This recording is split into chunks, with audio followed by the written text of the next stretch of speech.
Gen Z kids are buying 90s clothes, listening to 90s music, and desperately trying to recreate a decade they never experienced. But here's the thing, they're not just nostalgic for the fashion and the music, they're obsessed with something much deeper about 90s America that we barely talk about anymore. They're obsessed with a time when life actually made sense, when childhood was magical, and when being bored was the worst thing that could happen to you. Today, we're going to explore the real 90s America that has Gen Z saying, "I was born in the wrong decade," and why they might be absolutely right. There's something fascinating happening right now. Kids who were born after the iPhone was invented are desperately trying to recreate life in 90s America.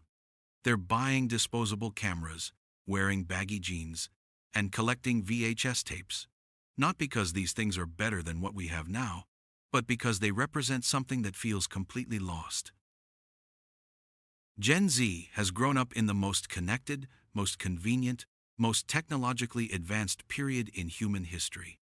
They have access to unlimited entertainment, instant communication with anyone in the world, and more opportunities than any generation before them. So why are they obsessed with a decade when you had to rewind VHS tapes and wait a week to see the next episode of your favorite television show? The answer isn't about the technology or the inconvenience. It's about what life felt like when those inconveniences created something beautiful: anticipation, community, genuine human connection, and the kind of childhood experiences that seem impossible today. The 90s were the last decade of analog life mixed with digital possibility. The last time childhood was primarily about imagination rather than screens.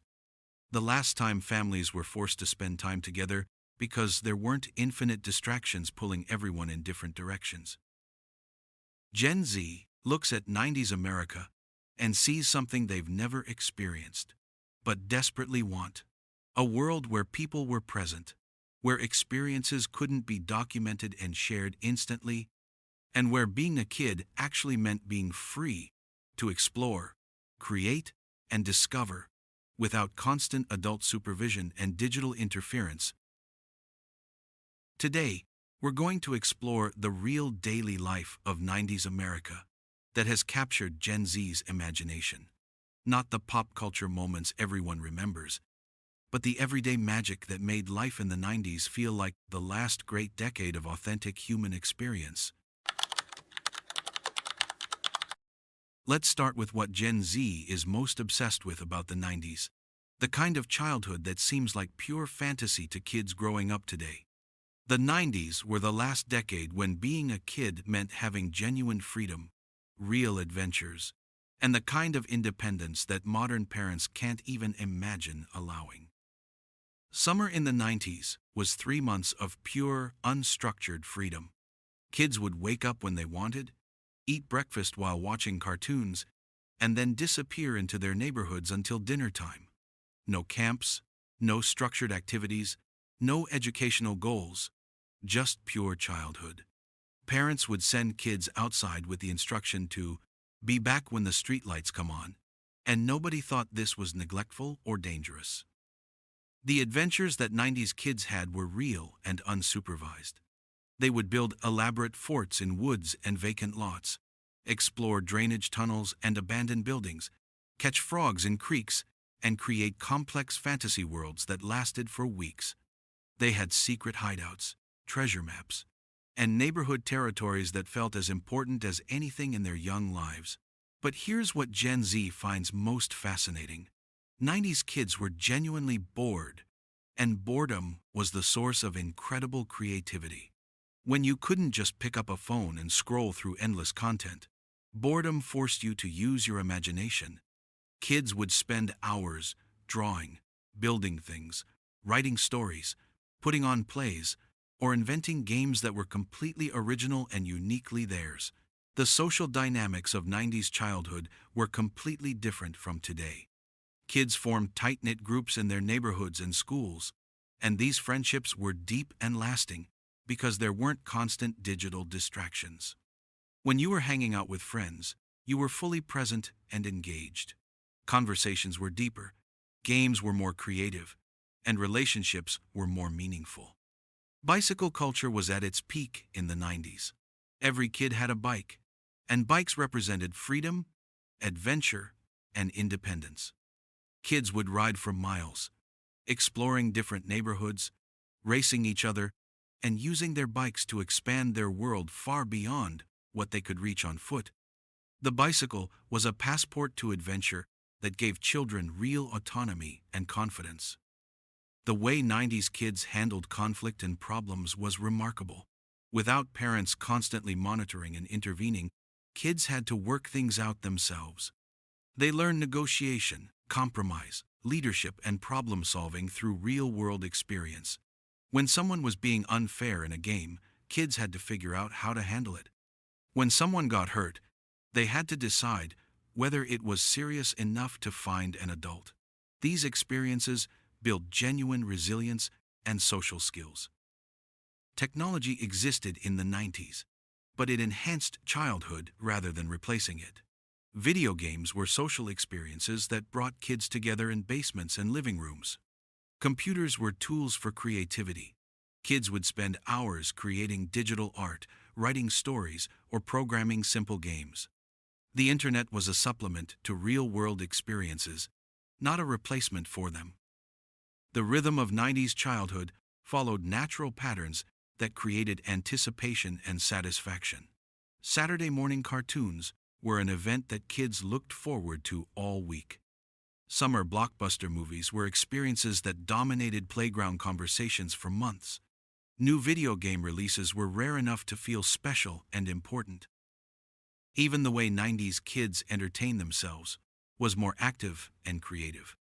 They would put on elaborate backyard performances for their parents, create complex obstacle courses, organize neighborhood Olympics, and spend hours perfecting skateboard tricks or basketball shots. Entertainment was something you did, not something you consumed. The independence that 90s kids enjoyed extended to their relationship with adults. Kids were expected to be respectful, but not afraid of adults. They could have real conversations with teachers, neighbors, and family friends. Adults treated children like capable individuals who were learning to navigate the world, not fragile beings who needed constant protection and guidance. Gen Z is fascinated by something that defined 90s life, but has completely disappeared from modern experience. The beautiful torture and ultimate satisfaction of having to wait for things you wanted. The 90s were the last decade when anticipation was a major part of enjoying entertainment, and that anticipation made everything more meaningful and memorable. Waiting for your favorite television show was an event that structured your entire week. Thursday nights meant Friends and Seinfeld. Friday nights meant The X-Files or Boy Meets World. If you missed an episode, you missed it completely until reruns aired months later. This scarcity created a shared cultural experience where millions of people watched the same thing at the same time and then discussed it the next day. The ritual of watching television was completely different from today's binge-watching culture. Families would gather around the television set, make popcorn, and experience shows together. Commercial breaks weren't interruptions. They were opportunities to discuss what was happening, make predictions about what would happen next, and bond over shared reactions to dramatic moments. Movie releases were major cultural events that kids would anticipate for months. You'd see a trailer in the theater, and then wait 6 months for the movie to come out. By the time it was released, the anticipation had built to a fever pitch. Going to see a highly anticipated movie felt like participating in a cultural moment that you'd remember for years. The blockbuster experience was pure magic that Gen Z finds incredibly appealing. Friday nights meant family trips to the video store, where you'd walk through aisles of VHS tapes, reading boxes, looking at cover art, and carefully choosing 1 or 2 movies that would provide entertainment for the entire weekend. The physical act of selecting entertainment made it feel more valuable and significant. But the real magic happened when you got home with your video selections. Watching a rented movie was an event. You'd make special snacks, dim the lights, and give the movie your complete attention because you only had it for 1 or 2 nights. There was no pausing to check your phone or getting distracted by other options. You were committed to the experience. Music discovery was an adventure that required effort and created deep emotional connections. You might hear a song on the radio and spend weeks trying to figure out who sang it. When you finally found the album, buying it felt like a victory. You'd listen to the entire album multiple times, reading the liner notes, studying the artwork, and developing relationships with songs that you might have initially skipped. The mixtape culture of the 90s was an art form that Gen Z desperately wishes they could experience. Creating the perfect mixtape required hours of careful planning, selecting songs that flowed well together, timing everything to fit perfectly on each side of the cassette, and creating something that told a story or captured a specific mood.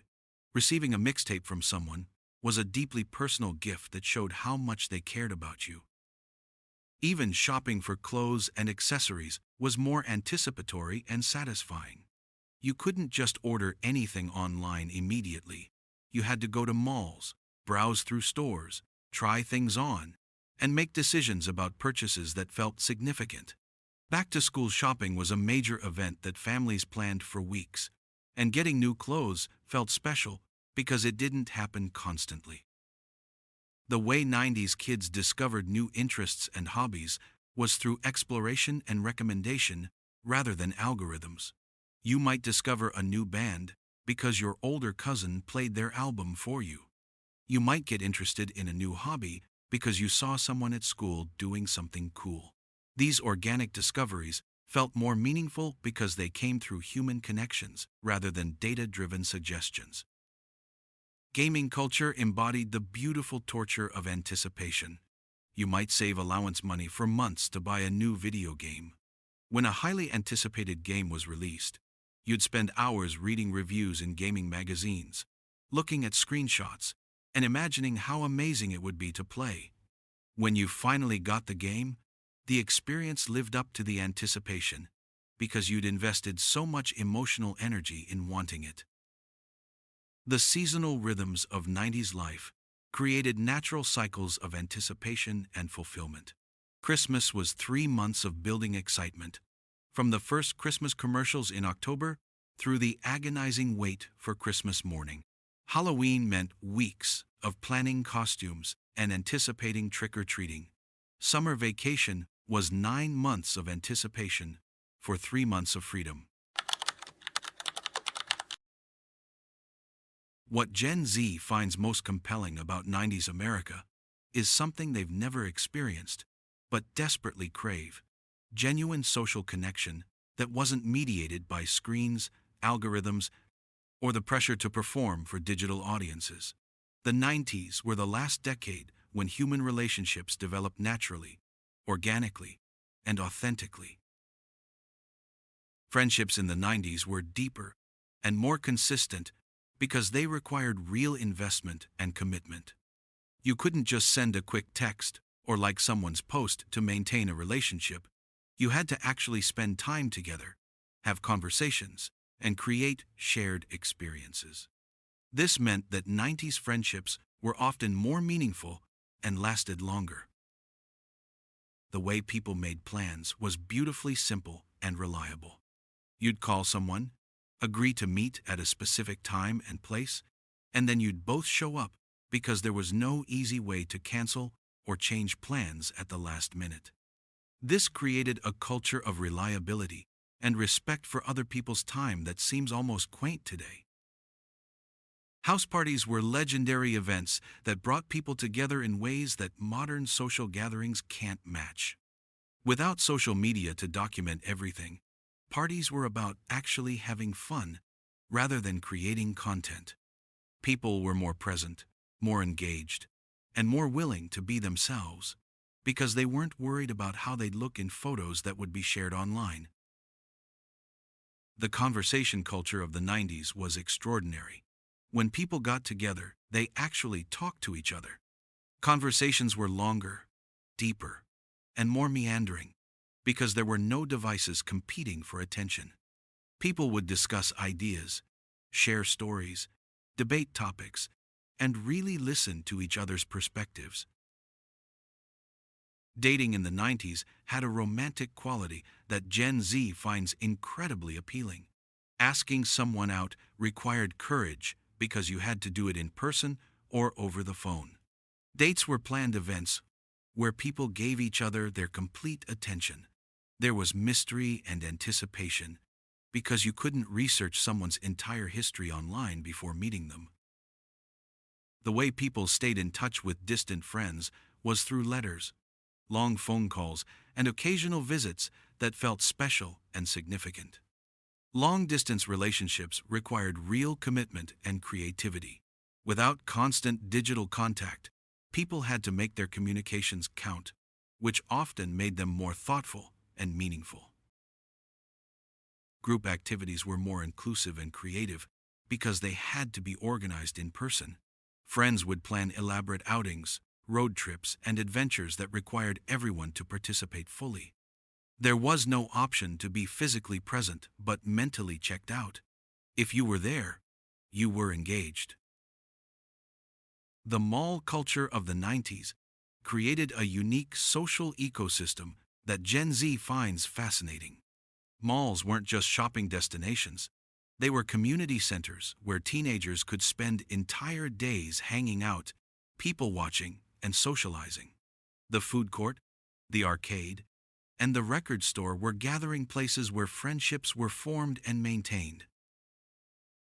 Workplace relationships were more genuine and personal because work and personal life were more clearly separated.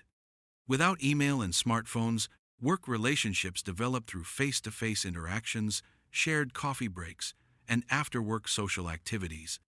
Office friendships often extended into real life in ways that remote work culture makes difficult.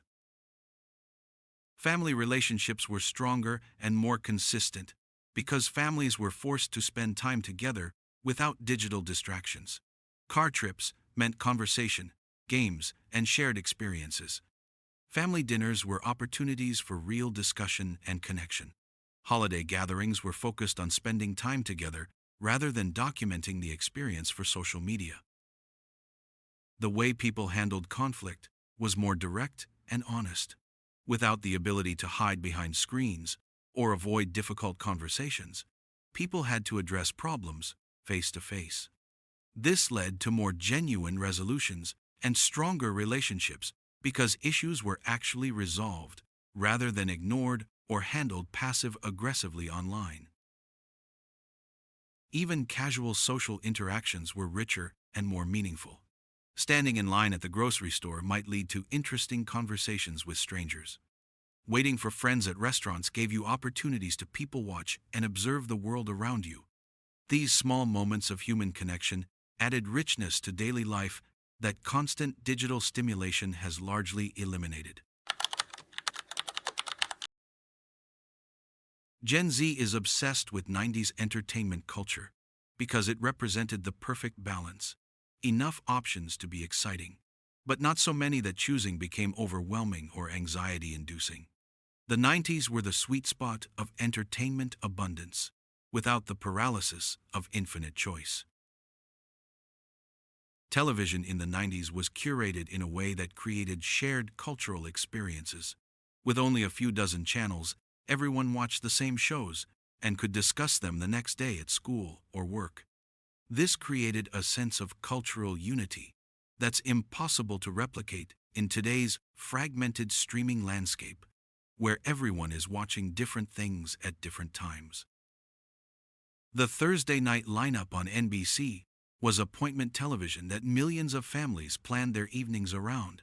Friends, Mad About You, Seinfeld, and ER created a shared cultural experience where people across America were laughing and crying at the same moments.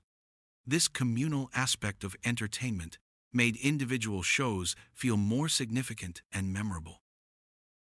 Saturday Night Live was must-see television that created cultural moments and catchphrases that everyone knew.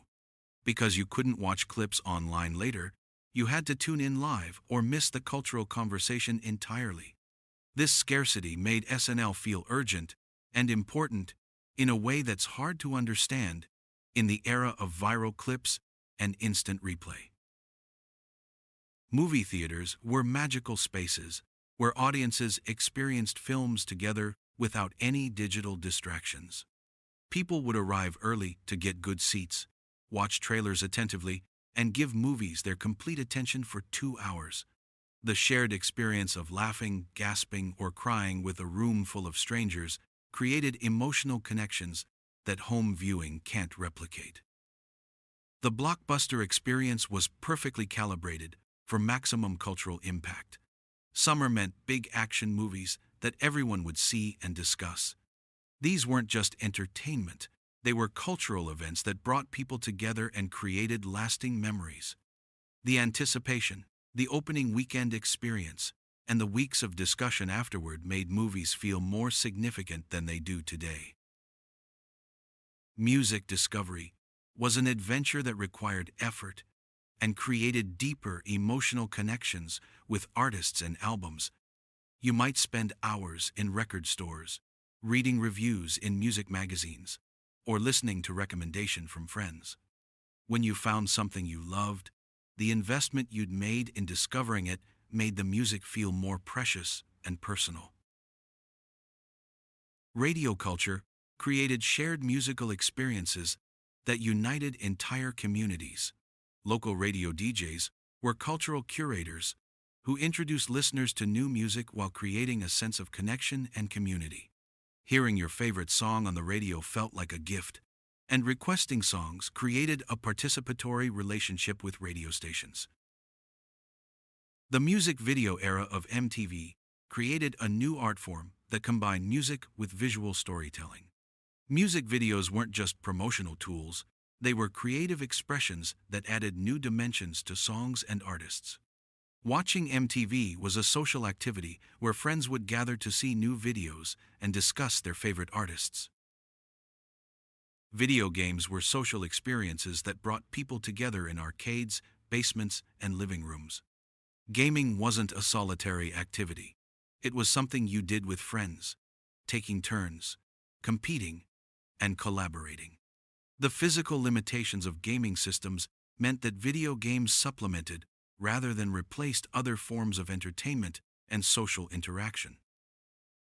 The rental culture created a curated entertainment experience that forced people to be more selective and intentional about what they watched. Walking through Blockbuster on a Friday night, reading movie boxes, and carefully selecting 1 or 2 films made entertainment choices feel more significant and valuable. Magazine culture provided in-depth coverage of entertainment that created deeper appreciation for artists and their work. Reading interviews, behind-the-scenes stories, and critical analysis in magazines like Rolling Stone, Entertainment Weekly, or Spin gave fans more context and understanding of their favorite entertainment. Comedy clubs and live entertainment venues were thriving cultural centers where people could discover new artists and experience entertainment in its most immediate and authentic form. Stand-up comedy, live music, and theater provided shared experiences that couldn't be replicated at home, making live entertainment feel special. Even the commercials were better in the 90s because they were crafted to capture attention during limited opportunities rather than to interrupt constant content consumption.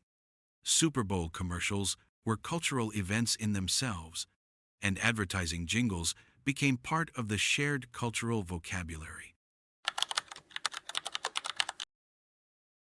What Gen Z finds most incredible about 90s America is the level of independence and responsibility that children were given and expected to handle successfully. The 90s represented the last era when childhood was about developing genuine autonomy rather than constant supervision and structured activities. School in the 90s gave kids real freedom and responsibility that seems impossible today. Students could leave campus for lunch, had free periods where they could actually relax, and were trusted to manage their own time and assignments without constant monitoring. Teachers treated students like capable individuals who were learning to become adults, rather than fragile beings who needed constant guidance and protection. The walk to school was a daily adventure for millions of 90s kids. Whether walking alone or with friends, the journey to school was unsupervised time, where kids could explore their neighborhoods, stop at corner stores, take detours through parks, and have conversations without adult intervention. This daily independence built confidence and spatial awareness that many modern children never develop. Latchkey kids were a normal part of 90s childhood, and rather than being seen as neglected, they were often more independent and capable than their peers. Coming home to an empty house after school meant learning to manage your own time, complete homework without supervision, prepare simple meals, and handle minor emergencies. These kids developed self-reliance and problem-solving skills that served them well throughout their lives. The way 90s kids handled money was remarkable. They had real allowances that weren't tied to apps or digital tracking, and they learned to manage cash, make budgeting decisions, and understand the value of money through actual experience. Saving up allowance money for something special taught patience, planning, and the satisfaction of earning something through effort. Neighborhood kids had genuine autonomy to create their own entertainment and solve their own problems. When conflicts arose during street games, kids had to negotiate solutions themselves. When someone got hurt, they had to decide whether to find an adult or handle it themselves. When they got bored, they had to use creativity and imagination to create fun, rather than asking adults to provide entertainment. The responsibility that 90s kids carried was real and meaningful. They had household chores that actually contributed to family functioning, were trusted to care for younger siblings, and were expected to keep track of their own belongings and commitments. This responsibility came with genuine respect for their capabilities and contributions. After-school time was genuinely unstructured and self-directed. Kids could choose to play outside, watch television, do homework, or pursue hobbies without adult scheduling and supervision. This free time allowed children to discover their own interests, develop independence, and learn to manage their own energy and attention. The way 90s kids interacted with adults was more natural and respectful. Children were expected to be polite and respectful, but they weren't afraid of adults or constantly seeking adult approval. Adults treated children as individuals, with their own thoughts and opinions, creating relationships based on mutual respect rather than authority and submission. Transportation independence was a major part of 90s childhood. Kids rode their bikes everywhere, walked to friends' houses, took public transportation, and navigated their communities with confidence. This mobility gave children a sense of ownership and familiarity with their environment that built spatial intelligence and confidence. The consumer independence of 90s kids was remarkable. Children could walk to corner stores, make purchases, interact with store employees, and handle simple financial transactions without adult supervision. Store owners knew local kids by name and treated them as valued customers, creating positive relationships between children and their community.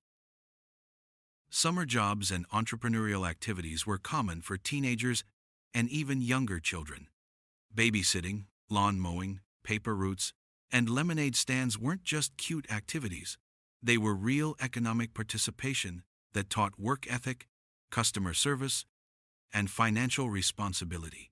These experiences prepared kids for adult work life in ways that structured activities and adult-supervised programs cannot. The way 90s kids handled mistakes and consequences was more direct and educational.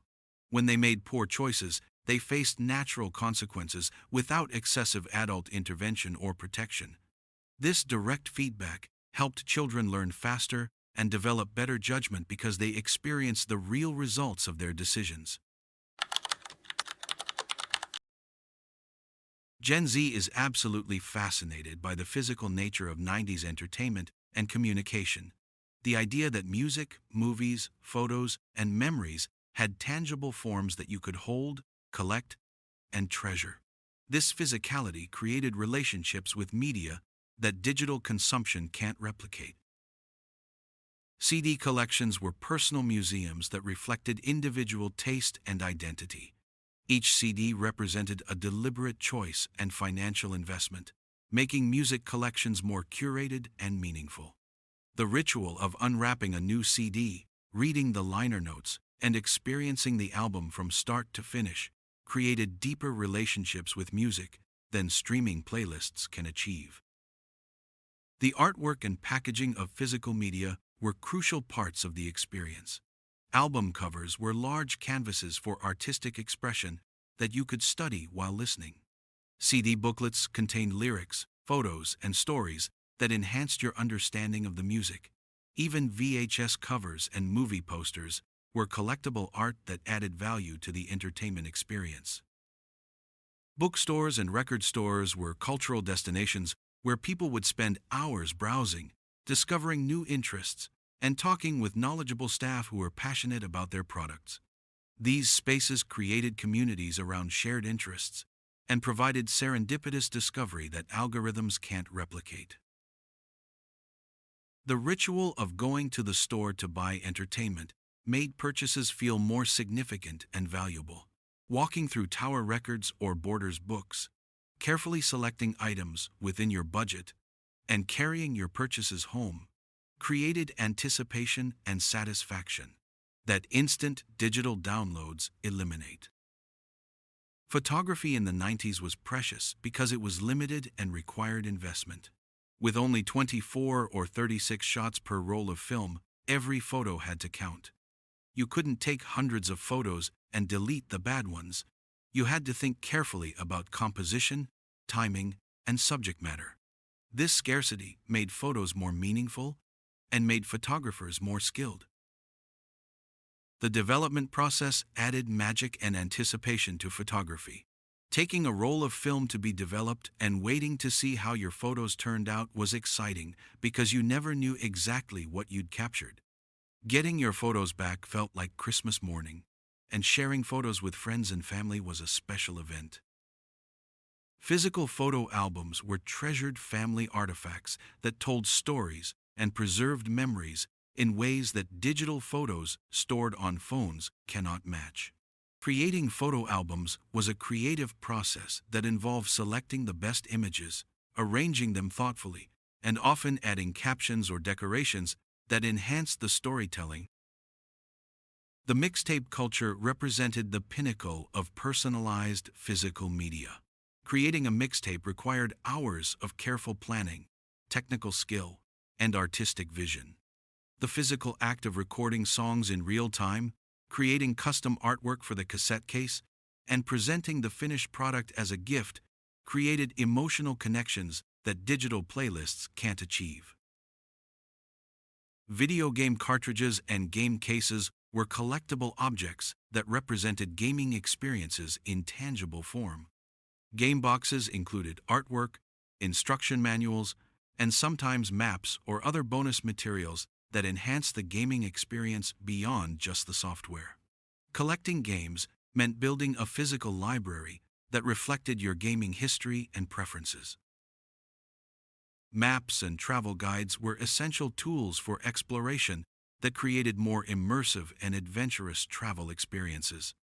Planning trips required studying physical maps, reading guidebooks, and making decisions without the safety net of GPS or instant information. This preparation made travel feel more like genuine exploration and discovery. Letters and cards were precious communications that required effort to create and were treasured by recipients. The physical act of writing letters, selecting stationery, and mailing communications made written correspondence feel more valuable and personal than emails or text messages. Newspapers and magazines provided curated information experiences that created shared cultural knowledge and discussion topics.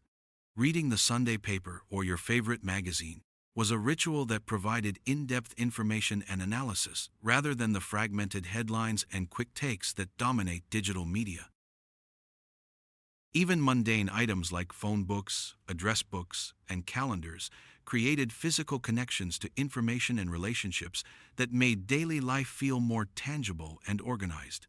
Managing information required more effort, but also created stronger memories and more intentional relationships with data. The wear and aging of physical media created sentimental value that digital files can't develop. A favorite CD with scratches from repeated playing, a book with worn pages from multiple readings, or a photo that's faded from being displayed. These signs of use made objects more precious rather than less valuable. Perhaps what Gen Z finds most compelling about 90s America is something they've never experienced: genuine mystery and the excitement of discovery in an age before instant access to all information.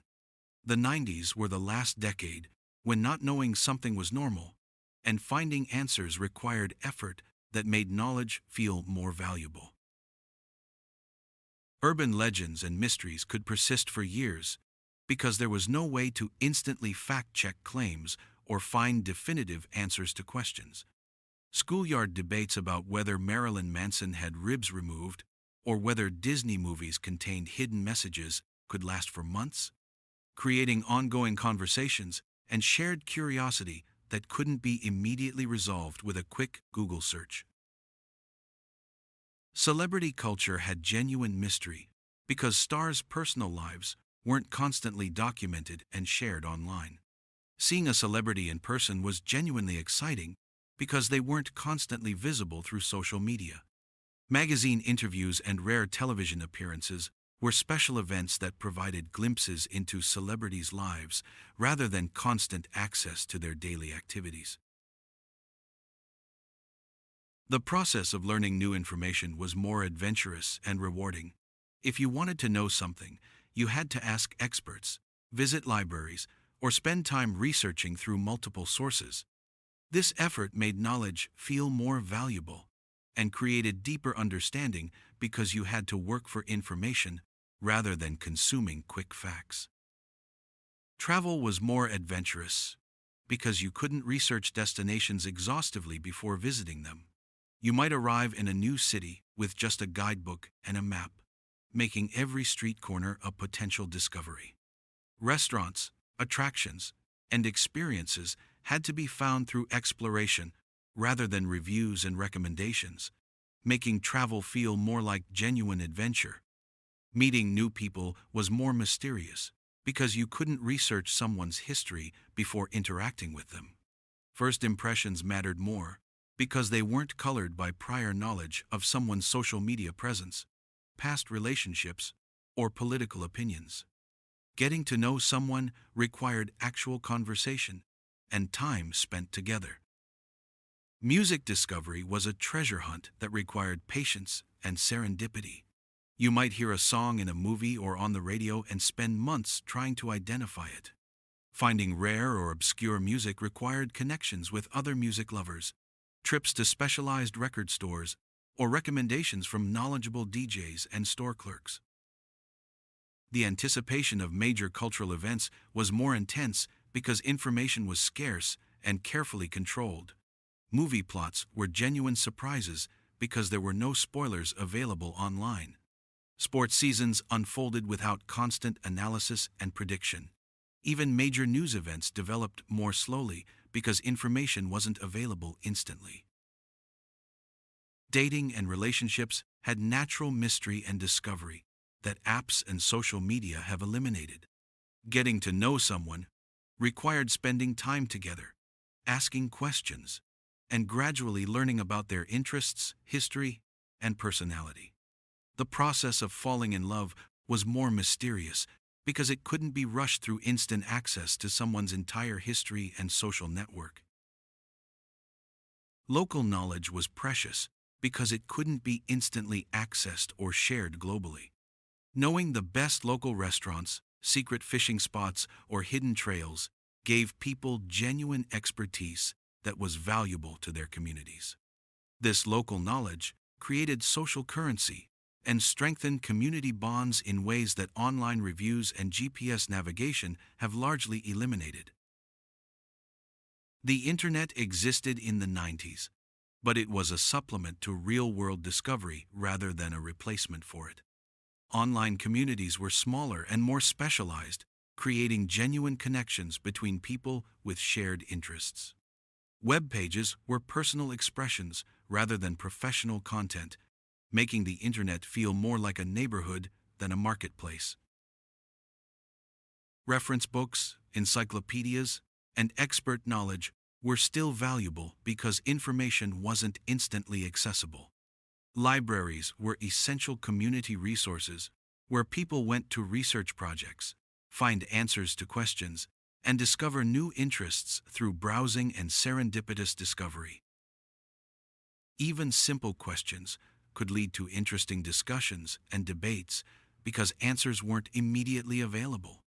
Conversations could last for hours as people shared different perspectives, experiences, and partial knowledge about topics that couldn't be instantly resolved through fact-checking.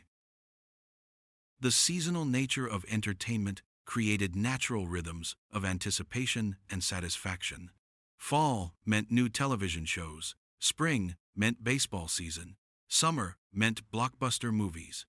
These patterns created shared cultural experiences and gave the year a natural structure that on-demand entertainment has largely eliminated. Gen Z's fascination with 90s America isn't just nostalgia for a time they never experienced, it's a recognition that something essential about human happiness and connection was lost when we gained digital convenience and infinite choice. They're not romanticizing the past, they're identifying specific aspects of 90s life that created better outcomes for human well-being and social connection. Mental health statistics tell the story clearly. Depression and anxiety rates among teenagers were significantly lower in the 90s than they are today, despite having fewer mental health resources and less awareness of psychological issues. Gen Z intuitively understands that the constant stimulation, social comparison, and digital pressure of modern life create psychological stress that didn't exist when entertainment and social interaction had natural limits. The suicide rates among young people were lower in the 90s, and Gen Z recognizes that social media culture creates pressures and comparison opportunities that 90s teenagers never faced. The ability to curate perfect online personas and constantly compare yourself to others' highlight reels creates psychological burdens that 90s kids simply didn't experience. Sleep patterns were healthier in the 90s because bedrooms were for sleeping, not entertainment. Without screens in every room and pocket, families naturally wound down in the evenings, creating better rest and more energy for daily activities. Gen Z struggles with sleep issues that were rare among 90s teenagers. Attention spans were longer in the 90s because entertainment required sustained focus rather than providing instant gratification. Books were read cover to cover, movies were watched without interruption, and conversations happened without digital distractions. Gen Z recognizes that their ability to focus has been compromised by digital design that prioritizes engagement over well-being. Social skills were more developed in the 90s because all interaction was face-to-face or voice-to-voice. Reading body language, managing conflict directly, and building relationships through shared experiences created emotional intelligence that's harder to develop through digital communication. Gen Z often feels unprepared for real-world social situations that 90s kids handled naturally. The pace of life was more humane in the 90s because instant communication didn't exist. People had time to think before responding. Plans could be made without constant changes, and there was natural downtime built into every day. Gen Z experiences constant pressure to be immediately responsive and always available that creates chronic stress. Physical activity was naturally integrated into 90s life through transportation choices, entertainment options, and social activities. Walking places, riding bikes, and playing outside were normal parts of daily life rather than scheduled exercise. Gen Z recognizes that their generation is more sedentary, despite having more fitness information and resources than ever before. Creativity was more developed in the 90s because boredom, forced innovation, and entertainment wasn't instantly available. Kids had to create their own fun, solve their own problems, and use imagination to fill unstructured time. Gen Z often feels creatively blocked because they've never experienced the productive boredom that sparked innovation. Community connections were stronger in the 90s because physical presence was required for most social interaction. Neighbors knew each other, local businesses were gathering places, and social networks were smaller but deeper. Gen Z experiences loneliness despite being more connected than any generation in history. Economic relationships were simpler in the 90s because transactions were more direct and personal. Shopping involved interacting with people. Work relationships were face-to-face, and economic success wasn't constantly displayed on social media. Gen Z faces economic pressure that's amplified by constant exposure to others' financial success and lifestyle choices. The relationship with information was healthier in the 90s because news and knowledge came in manageable doses rather than constant streams. People were informed without being overwhelmed, and there was natural separation between entertainment and information. Gen Z struggles with information overload and difficulty distinguishing between reliable and unreliable sources. Privacy was a natural right in the 90s, rather than something that had to be actively protected. Personal information wasn't constantly collected, mistakes weren't permanently documented, and people could reinvent themselves without digital histories following them. Gen Z has never experienced true privacy and recognizes its psychological value. So here we are. A generation that never lived through the 90s is desperately trying to recreate the decade, and they're absolutely right to do so. Gen Z's obsession isn't misguided nostalgia or a rejection of progress. It's a sophisticated understanding that we traded essential human experiences for digital convenience, and the trade wasn't worth it. The data backs up what Gen Z intuitively understands. Mental health statistics, social connection surveys, creativity measurements, attention span studies. Almost every metric of human well-being was better in the 90s despite having less technology, fewer conveniences, and more limitations. Gen Z recognizes that limitations often create better outcomes than infinite options. They understand something that older generations are still struggling to accept: that progress isn't always improvement, that having more choices doesn't necessarily make you happier, that being constantly connected doesn't mean you're less lonely, that having access to unlimited entertainment doesn't make you more satisfied. Gen Z looks at 90s America and sees a blueprint for human happiness that we abandoned in our rush toward technological progress. They see people who were forced to be present in their own lives because distraction wasn't constantly available. They see children who developed genuine independence because helicopter parenting wasn't possible without tracking devices. They see families who connected deeply because there weren't infinite entertainment alternatives competing for their attention. But here's what makes Gen Z's obsession so powerful.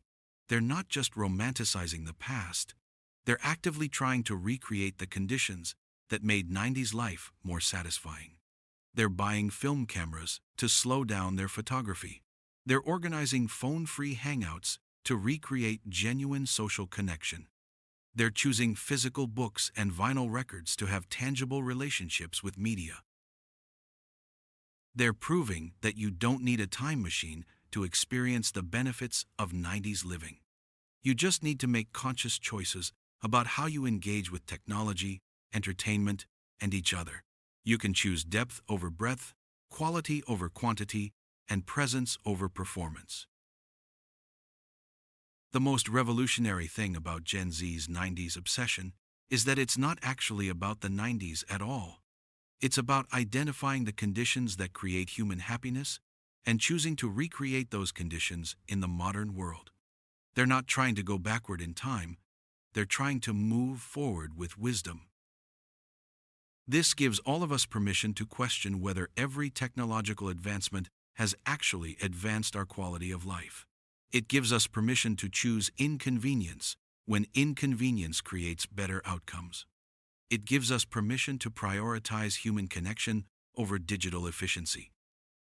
Gen Z has shown us that the past can be a teacher rather than a prison, that looking backward can be a way of moving forward more thoughtfully, that the most progressive thing you can do might be to live more like people did before everyone had a computer in their pocket.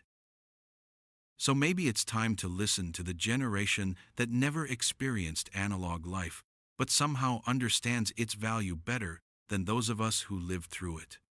Maybe Gen Z's obsession with the 90s is exactly the wake-up call we need to remember what we lost and figure out how to get it back. The beauty of what Gen Z has discovered is that you don't need to completely reject modern technology to reclaim the benefits of 90s living. You can choose to use technology more intentionally. You can create phone-free zones in your home and phone-free times in your day.